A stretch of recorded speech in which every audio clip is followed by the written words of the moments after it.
大家好，如果我们提起史前文明，很多人都会想到的是古玛雅，但是其实还有一个更加神秘的文明，就是苏美尔。很多人都觉得它是不该出现在地球上的文明，而更愿意相信它们是来自于外星。现在的伊拉克南部很早之前就存在着苏美尔文明，大约是在公元前4500年。那么苏美尔它为什么这么神秘呢？我们一起来看看它的故事。首先说他们的发展生产过程到现在都没有完全被证实，并且他们还拥有天文学、青铜器、礼仪制度、高超的医疗技术等等很多。这个突然出现的文明影响了人类的发展。如果没有尼尼微图书馆中收藏着几十万块楔形文字的泥板和西秦的解读，我们真的很难相信苏美尔人他们是真实存在的。因为他们没有创建辉煌的帝国，也不是什么两河流域的土著，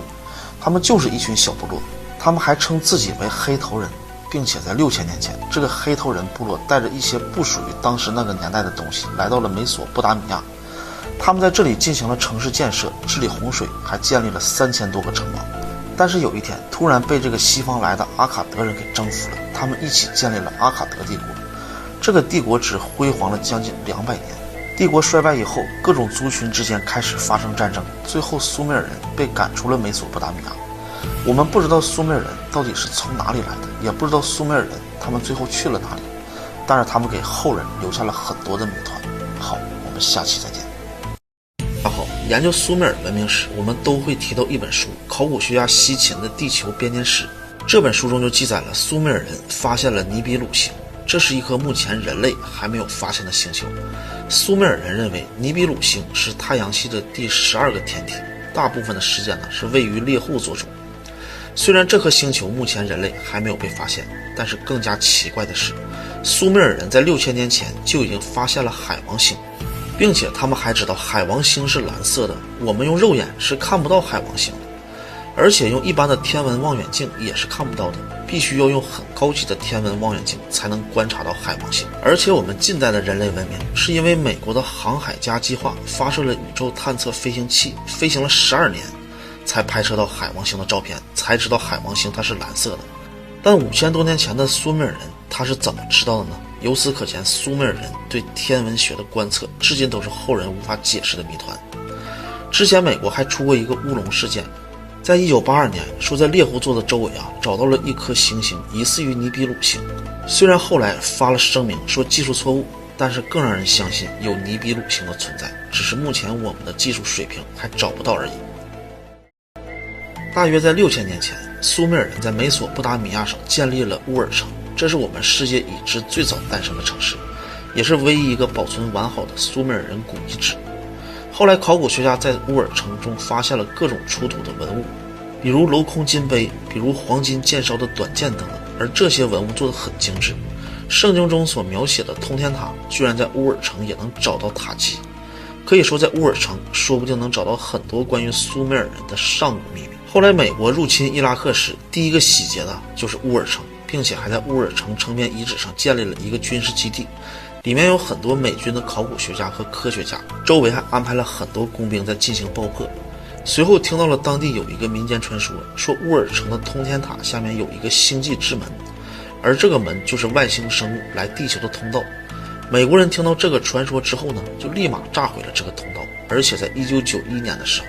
美军竟然对一个人都没有的乌尔城进行了轰炸。据说现在就是有人去乌尔城，还能看到乌尔城中间有4个巨大的弹坑。这乌尔城到底隐藏了什么样的秘密呢？苏美尔人真的是外星人吗？我们现在还不得而知。你可能猜想不到苏美尔人他们到底有多厉害。考古发现，苏美尔文明他们早在6000年前就有了自己的语言系统，还熟悉天文星体，对天文的了解甚至超过了我们现在，并且还拥有着高超的医疗技术，完整的医学知识，他们精通各种的药草。考古学家在现场还发现了一些来自那个时期的手术器械，在苏美尔的文明中出土了一块医疗文书的石板，上面清晰描绘了苏美尔人是怎么治疗白内障的。他们让患者躺平，然后几个人一起把患者眼中阴影给去除，让患者重新见到阳光，并且他们还自主研发了农业系统，将河水引到农田灌溉。他们还会种植各种粮食，如大麦、小麦等等。在6000年前的苏美尔人就好像开了挂一样，他们什么都懂，什么都会，真是让人不可思议。好多近代的考古学家都认为曾经的苏美尔人他们一定是来自于外星，或者是有外星人的指引。因为中规中矩的猿猴变人，现在已经越来越多的人开始不相信了，所以苏美尔文明的年限、时间和掌握的文明科技，他们根本就不匹配。苏美尔是来自于外星，我们华夏祖先的创世神也是来自于外星，而《山海经》中记载各种奇奇怪怪的生物是外星人的试验品。大家认为这种猜测会有几分把握呢？下一期带大家看看苏美尔王表。大家好，之前我提到的苏美尔文明最神奇的还属苏美尔王表，是考古学家在苏美尔文明遗址中出土的16个文字石柱翻译过来的。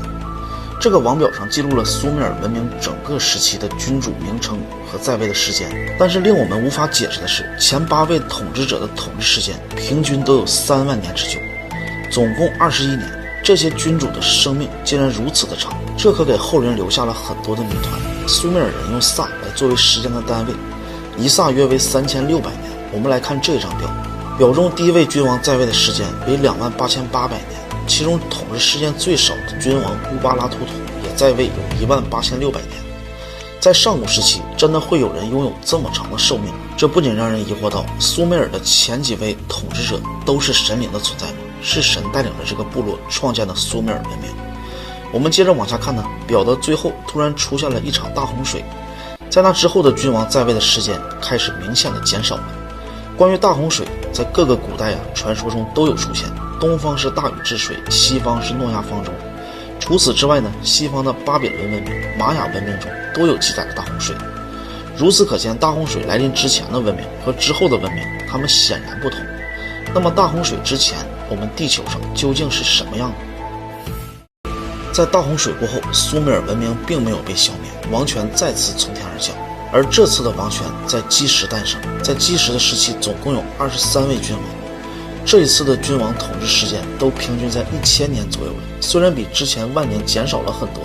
但是还是令人感到很惊讶。基石被人攻破以后，王权转移到了埃安纳。虽然在这期间也有几个统治时间很长的君主，如1200年、420年、324年，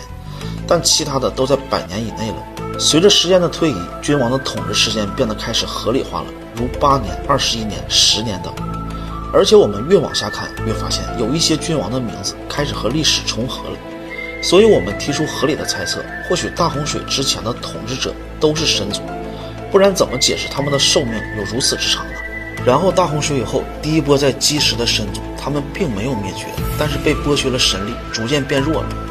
后来到了埃安纳时期，逐渐开始让人类参与其中，神开始慢慢的从苏美尔王朝退出身影，直到那些统治时间正常的君主才是我们正常的人类。后来经过很多年的研究有一部分人提出这样的猜想，说其实王表中的第一位王是吉尔加美什，他统治的时间大约是在公元前2600年到2700年。说苏美尔根本就没有想象的那么神秘而久远，肯定是古人夸大其词了。他们故意将君王在位的时间更改了，让人们更相信他们的君王就是神一般的存在。还有前几期我也说过，他们的医疗水平、天文知识等等都比那个时候的人类要先进很多，甚至可以说要先进几千年不止。那么这些苏美尔人，他们本来就是神，还是神教给他们的这些知识呢？而这里的神呢，或许我们就是可以理解成外星人的意思。但无论是谁，他们之间究竟发生了什么，让整个苏美尔文明一夜之间就消失了，没有像我们中国一样传承到今天，这个答案恐怕只有那个时期的苏美尔人才能知道。